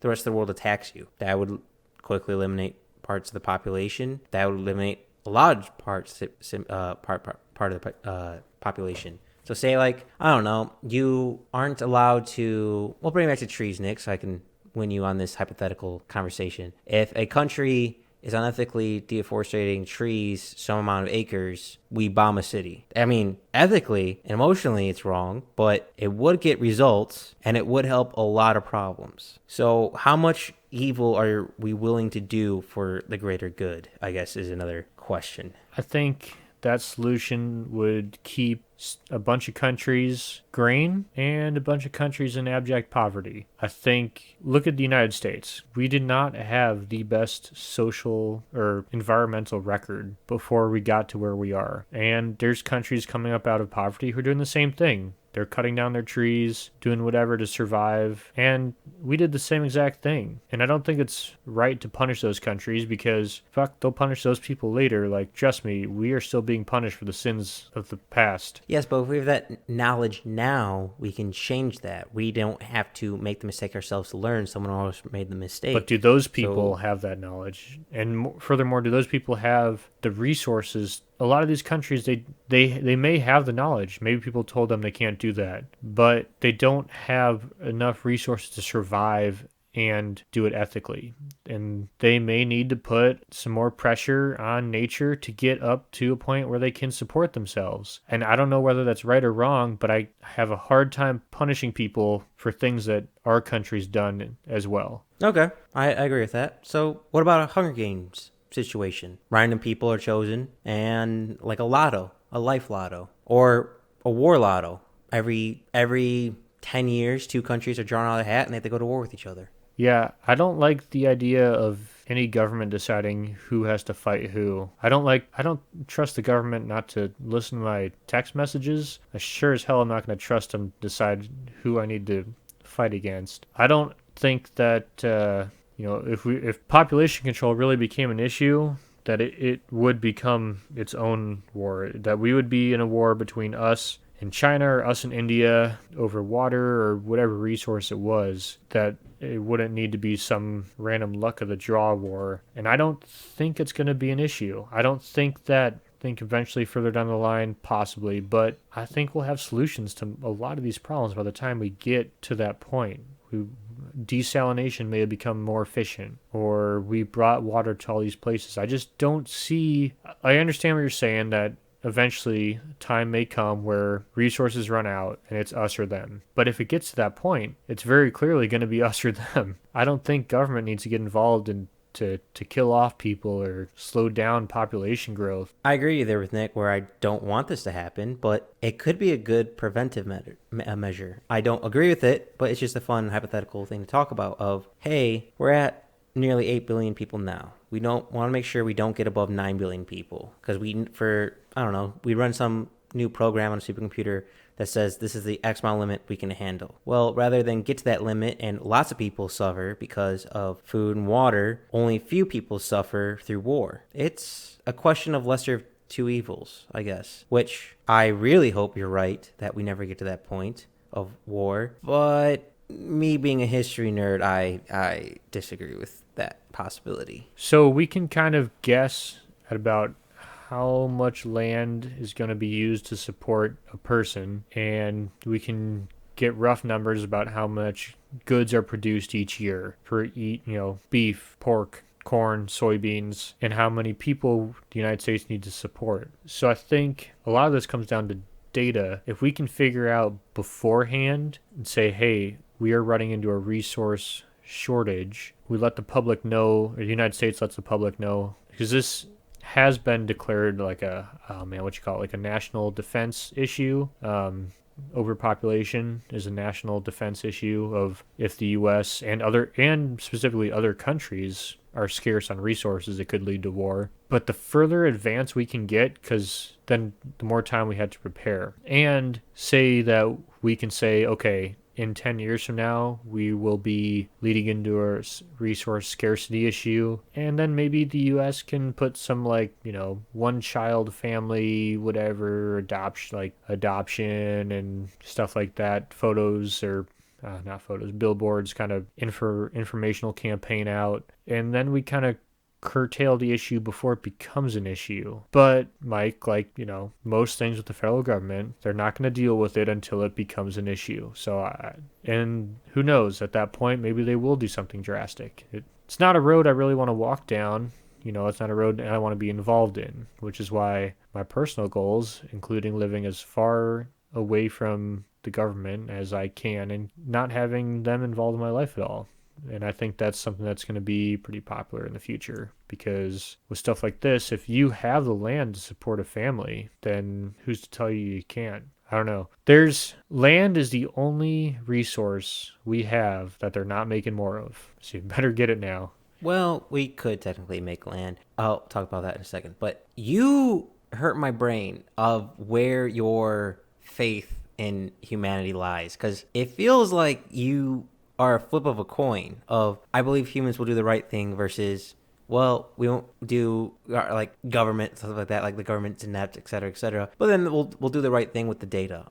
Nick, I think you got wool on your eyes. I think you're going in there blind, deaf, and dumb. I think you're cherry picking on what you think humanity is capable of doing. As humans, as individuals, we are intelligent and smart. But to me, once we get into large groups, humans panic. We fear. We're sheep. Humans on a large scale are moron. And I think that transfers to everything. So this is why I want to take some of the decision making out of their hands, because everything I've seen up to now, from the beginning of humanity to the 21st century, if humans have the choice to do what's hard but good for them, or easy and satisfying but not good for them, they'll take the easy and satisfying, even though it's poor for their health, poor for their decision, and avoid the hard work. On an individual level, we'll do that, but as a species levels, we don't. So that's why I'm very cautious about overpopulation, because there could be some effects we don't know of. Hey, another European Union formed in, say, Africa, where you're now allowed to travel to all these different countries with pretty much,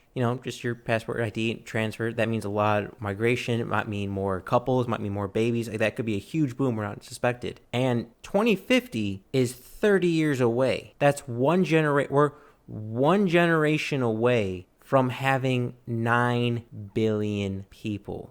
That's another 1.2 billion people than we have now. That's a huge strain on a planet and country and everyone. It's something that's not sneaking up on us. It's a tidal wave that everyone keeps standing on the beach thinking, oh, it's just a normal wave. No, it's a tidal wave that's going to hit us. And if we're not ready for it, we will get consumed and destroyed by it. Now, I agree. Now, I'm going to tell you where I disagree with you on. A lot of the problems with overpopulation, I think, can be solved with technology. A lot of the problems to overpopulation, people think can be solved by government intervention, which I think is generally not right. Now, when I say government intervention, that I was talking about, I agree with that. Like an awareness campaign, or more like, hey, we're about to have a resource shortage, like just a FYI. A lot of overpopulation groups tend to be communists. And I'm not joking, like, they don't say it, but they want the government to control resource distribution. They want the government to control who gets jobs. They want the government to control how much people get paid. And they want the government to control all this stuff. And I guess maybe it's more of a dictatorship, but they liken it more to communism. Now, granted, there's no more effective way to decrease a population than communism. Can I just say one quick thing? Fuck communism. Yep. Sorry. Go ahead. Fuck communism for sure. So to me, researching this, a lot of people brought up that, capitalism is the cause of overpopulation, and we cannot stop overpopulation until we stop capitalism. And maybe it's not that I have a greater view of humanity, Mike, but it's I have a greater view of my small role in humanity. Do I think overpopulation will be an issue? Yes. So what am I going to do about it? Am I going to have the government say who can and cannot have kids? No. And this is a very human response. I'm going to set up my children to have the kind of life that they can survive in those conditions. They're going to have land. They're going to know how to grow things. They're going to know how to fish. The metric system. Hunt. No, not the metric system. Actual, tangible, useful information. Fuck, if I have the metric system, there's so many more useful things. It's all in base 10. You just have to divide by 10 or times by 10. It's so much better than the imperial system. Sorry. Yep, but one system got to the moon and the other didn't, Mike. Anyway, yeah, I know. They use the metric system, blah, blah, blah, NASA. No, I don't really care. More important point is you're boiling humanity down to their right to reproduce, but I think humanity is more tribal than that. And I think you're looking at humanity as more of a global community, which it's not. I think humanity has always been tribal and will always continue to be tribal. Having children in the United States, they'll belong to the strongest tribe in the world. Give them land and they'll have a place that they can create their own food, provide for themselves if they need to. And you're pretty much set up to succeed. I mean, there's really, what else do you need after that? An education. You have an education, and granted, there's a lot of things that I think you and me both agreed we'd change the education system, but fuck, you can't beat growing up in the United States with land. I mean, that's every opportunity afforded to you. Yeah, I think you might have too much faith in humanity, my friend. We have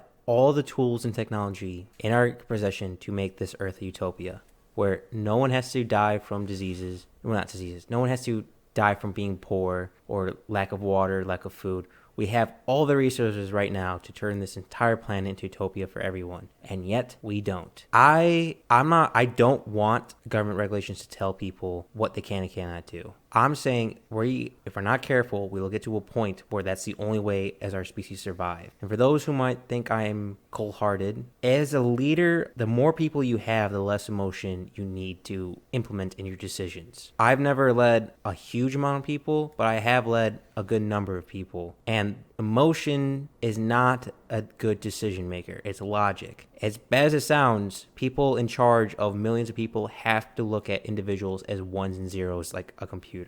You can't look at them on a personality and personal level. It's not feasible. It's not economical. It's not logical. And when we're getting to the point of fighting for water, which everyone thinks this is like Mad Max, some dystopia far off. We went from having a iPod to an iPhone, which can take like 4K video in less than a decade?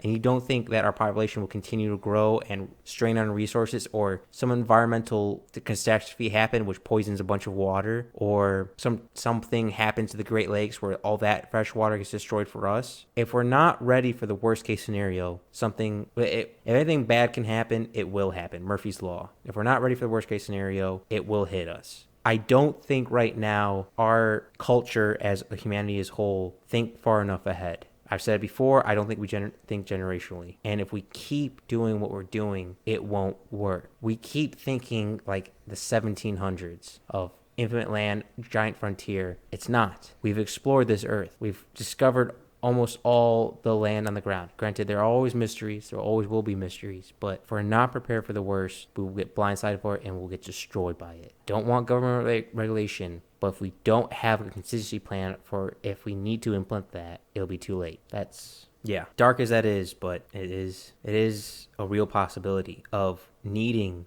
to control who has kids and who doesn't have kids, or even who lives and who dies. If we're at a point of, say that number past the 21st century, and we're in the mid 2250, so 130 years from now, which is less time than what America was started to now. We might be at a population that we can't sustain, and we are constantly fighting and killing each other. So maybe we make the hard ethical choice of, in that dystopia of deciding, okay, you have so-and-so allergy, you have so-and-so disease trait passing on, you don't get to live, you don't get to die. As awful that is, and I don't want it to happen, and I wish it doesn't happen, it is a possibility we need to consider. We need to consider every possibility and prepare for every possibility. So isn't that Gattaca? No. Wasn't Gattaca allowed who goes to space or not, and he used someone of the other astronauts' DNA so he could fake and go to space, and he'd end up dying in space? No, I don't know. I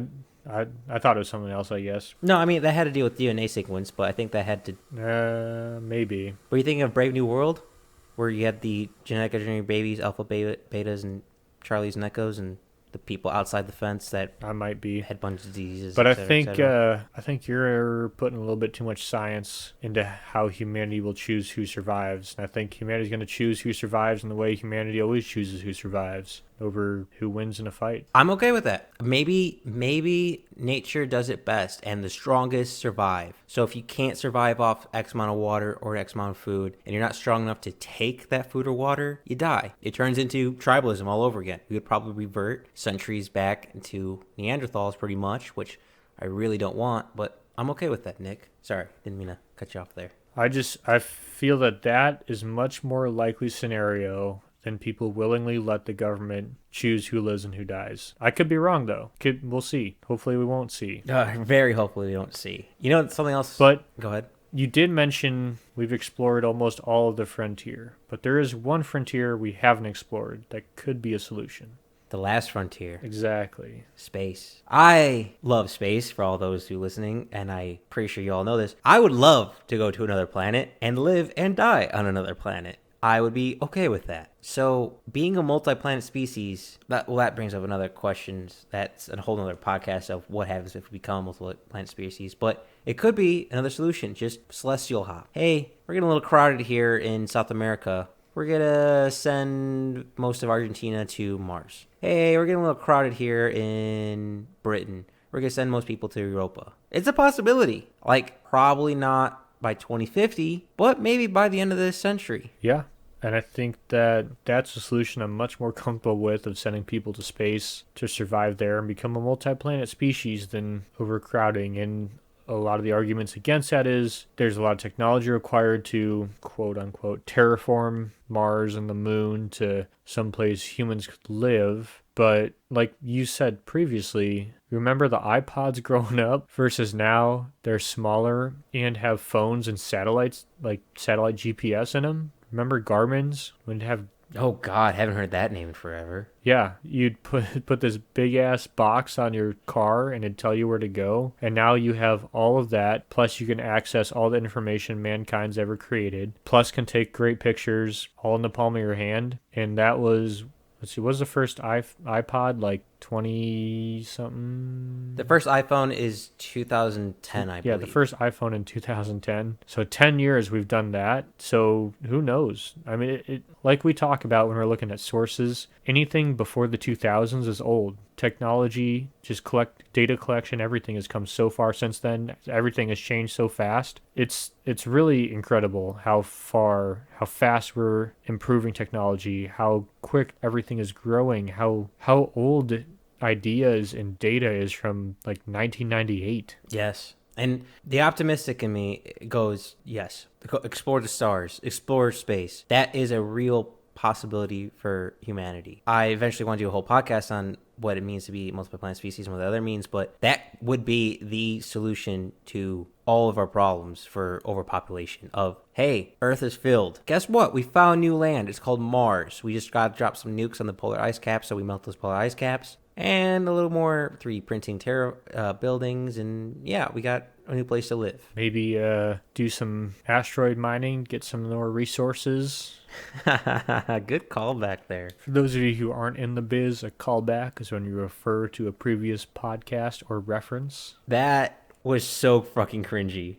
But thank you. If we're going to stay on the scientific realm, I did come up with a possibility, which was inspired me by the TV show Altered Carbon, which could work and actually might make groups and people happy. So again, Nick, bear with me. This is way out there, even by my standards. At least you chose a show I've seen before, so... Hey! This'll help. So, cryostasis. Pretty much freezing a human body to an X amount of time where they come unfrozen and then, like, nothing happened, like they just woke up from a nap. What happens if we put the Earth on rotation through cryostasis? So a third of the population of Earth is always in cryostasis, and after X amount of years, we just keep rotating humanity in and out. So say 1,000 years, no, not 1,000 years. Let's say 200 years. Say all of Mexico is frozen for 100 years. And then after that 100 years, the rest of the world, live their lives, generations, stuff like that. Then say Italy. Italy's frozen for 100 years, and Mexico comes out of freeze, and then it continues, and we just keep rotating on. We keep the population down by keeping Earth's humans on a rotation like a football team. That's really weird coming out of my mouth, and I don't know how I feel about it, but yes. Well, I will give you this. It is, in fact, an idea. It's pretty interesting. I think the problem is, do you watch South Park? I do. What's the one with, was it Man Bear Pig came back and started killing everyone because the grandparents signed away. They said, we'll still, if you leave us alone for like 50 years or so, we can still have our cars and our ice cream. And then 50 years... Oh, are you talking about when they locked up the IHOP? Yeah, when they locked up the IHOP. So 50 years go past, Man Bear Pig comes back, he's terrorizing the town, and Stan's ready to sign away, say we'll be done with like cool cars and ice cream cones if Man Bear Pig never bothers us again. And then Man Bear Pig says, well, actually, I won't bother you again if you give up, I think it was like soy sauce or something in Red Dead Redemption. And no one wanted to give up Red Dead Redemption, so he came back like 50 years later after that. I think you're just letting people just put their problems on someone else. Yes. Just they're going to have fun for 100 years, especially like not to pick on Mexico, but they have a party culture. Those guys, they'll work like 9 months out of the year, party for the 3 months. They're just there to have a good time. So if they can party for or work for 90 years, party for or whatever many years, they're going to do it. But this might be a good band-aid. Like, I'm not saying it's the solution. I'm just saying it might buy humanity time to figure out how to handle the situation. That's true. Might give us a little bit more time. But I'm curious who would be in charge of unfreezing and freezing people? I don't have enough bourbon to answer that question. That's a whole rabbit hole of who decides whose fate and who gets elected, choosing, stuff like that. I don't know, but I mean, let's say we do it by continents. Well, no, because there's lots of holes in this wild idea. I don't want to say them because I already know it's a crazy, dumb idea, but I want to throw it out there anyhow. But it's not great, but it is a possibility. I think not a better solution, but a solution would be people maybe not living in cities so much, and instead of using water to water lawns, if everyone started growing their own fruits and vegetables, and not enough to sustain themselves, but a little bit, everyone's got like a porch or something, and granted that'd put a huge increase in the price of good soil. But I think when people start to realize how much land it takes to grow the crops that they use every day, you're essentially forcing them to think about the food waste. And I think that would almost be better. Mike, your ideas are probably more like realistic. My ideas are probably less realistic. They just include less government involvement. Okay, so let me make you happier, Nick. Make me throw in some more crazy ideas that are probably unrealistic. So one being, we kind of do much like The Giver. Certain people are breeders, certain people are birth givers, certain people are nurses. You kind of get assigned what your task is. So people assigned of, hey, you get to give birth. Like, your whole purpose is to give birth to healthy babies. It's not great. I don't like the idea. That sounds straight out of a nightmare, and it sounds like I'd be part of the resistance, but it's a possibility. Or going like the TV show, spoiler alerts, Utopia, where you make an entire generation, 2 generations, 3 generations completely sterile. You say there's some vaccine for some disease, and inside that was a CRISPR genetically engineered to make people sterile for whoever gets it. So for 2 or 3 generations, no one will have kids. And that will give a huge difference of boost and less strain on resources. And it would be induced in fertilization based on the world doing it. It's not ethically good. I disagree with it, but it would work. So yeah, as crazy as it is, it could be done, but you would pretty much take people's freedoms away, and I'd rather die on my shield than give up my freedoms. Yeah, so I think what this comes down to is there's a lot of solutions. Not all of them are great. No offense, Mike. I didn't have any great solutions other than technology will catch up, reduce waste, be more efficient. I think what this comes down to is that it's more of the Josie Wales.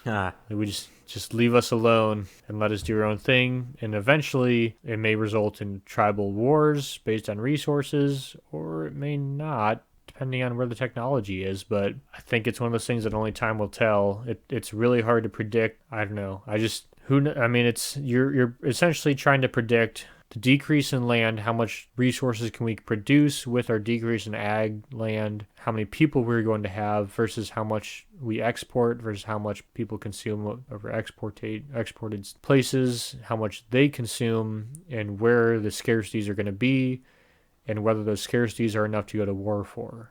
So I got one more possibility for you, Nick, before we start to wrap this up. And this is kind of depressing and definitely hide the younglings because I'm Anakin right now, but maybe it's our time as humans. Maybe it's our time to end. Maybe we make our torch carrier, the AI, the computer, to carry us through the future. Maybe time for humanity was a quick flash in the pan. To burn twice as bright is only last half as long. Maybe it's time for humanity to end. I don't want it to. I want this ride to go on forever, but maybe empires fall every day. The sun will rise and the sun will set. Lands, borders, castles, walls, well, they all fall, but yet the sun will rise and the sun will fall. Perhaps humanity has come to an end. Perhaps we're going to go out in a blaze of glory before the final sunset, and the earth will keep spinning without humanity.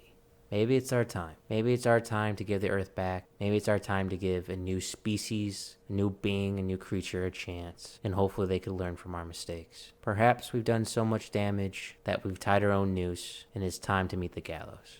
So on that depressing thought, Nick, what's your opinions on letting humanity end? Have you ever heard the tragedy of Darth Plagueis the Wise, Mike? I have not, but I'm sure you're going to educate me. Oh, no, it's a Star Wars reference about the Sith Lord who could bring people back from the dead. Oh, yes. Bring himself back from the dead. I just thought it was applicable there. I don't think so. I don't think this is the last of humanity. I think we will... Woo, let's keep this ride going. Exactly. I think you'll see resource wars. I think you'll see all sorts of struggles before the end. And if it comes down to it, I think you'd see nuclear weapons, but I think what more realistically was going to happen, I think our population's leveling off. Like I mentioned, talking about water usage, our peak water usage in the United States is actually in between the years 2000 and 2005. We're kind of leveling off our resource usage. We have an increasing population, but we're actually decreasing our water usage. Now, this is just for the United States, not for everywhere. I tend to be a little bit more optimistic on these things. I think technology will be our saving grace. I just don't see us getting in a war for resources. I feel like we would see signs. I'm a little bit closer to the ag natural resource side of things, which is where our resources come from. The only states really struggling with supplying everyone with water is California. I don't see, a lot of people predicted that we are 3 or 4 rotations from not producing any crops, which is just ridiculous. We'd see a decline in crop production instead of an incline, which is what we're seeing right now. Our production per acre has been increasing for the most part for the last however many years. I don't see a decline in anything, really. I see our trees are shorter rotation. Our corn, the guy who grows the most bushels per acre just passed 600 bushels per acre. I don't really know how to describe that to other people other than that's like a lot.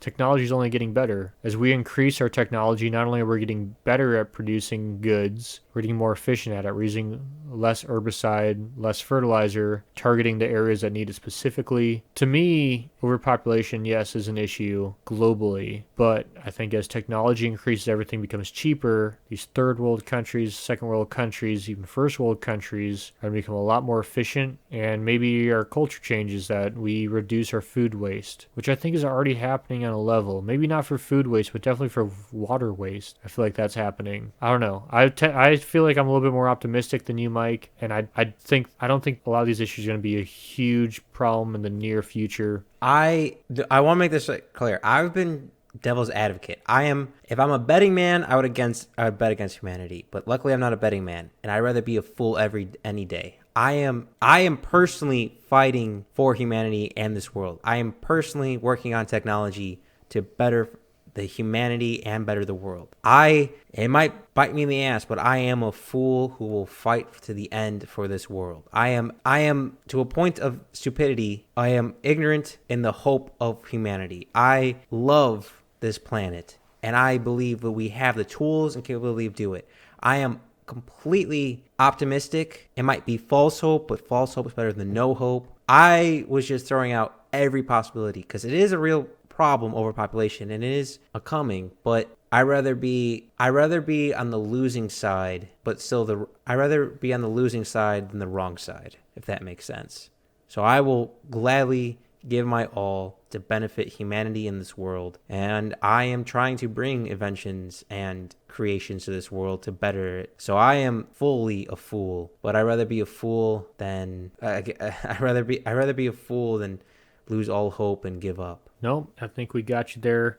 Final words is educate yourself. If I had to educate yourself, but also I think we're going to be okay, but I'm also ready to eat dog food and do Mad Max shit. Mad Max Fury Road is my favorite movie, so I'm definitely down for that. So as we close this too, and Nick, I'm curious, what book are you reading? Well, I was reading it for this podcast, or this episode, but I was still reading Jared Diamond, Collapse: How Societies Choose to Fail or Succeed. So, excuse me if I pronounce this name wrong. Again, hopefully by now you realize I'm not the greatest with words, but I'm currently reading Anthropocene Rag by Alex Irving, which is a sci-fi / myth a book about the future United States has faded into myth and mystery and traveling across wastelands, weird, hard lands full of monsters, artificial intelligence, and myths and weird creatures and beings. So it's like a nanotech western mixed in with American myth making. So it's I so far I like it. I'm only a little bit in, but I enjoy it. Well, that sounds pretty interesting. I like westerns and I don't like technology, so it sounds like I might like half of that book. Well, speaking of technology, where could people on their smartphones and computers find us? They can find us on Facebook and Instagram, Backyard Philosophy Podcast, and they cannot find us on Twitter because there's a dumpster fire. We're also on YouTube, which is where we post our sources. I feel if you want to reach out to us, probably Instagram is the one we check the most. You can comment on our posts for each episode, or just send me a message and we'll get back to you with your questions. If you have anything you want addressed, let us know and we'll hit it up in our next episode. I think we hit a lot of topics here, and I thank you all for listening.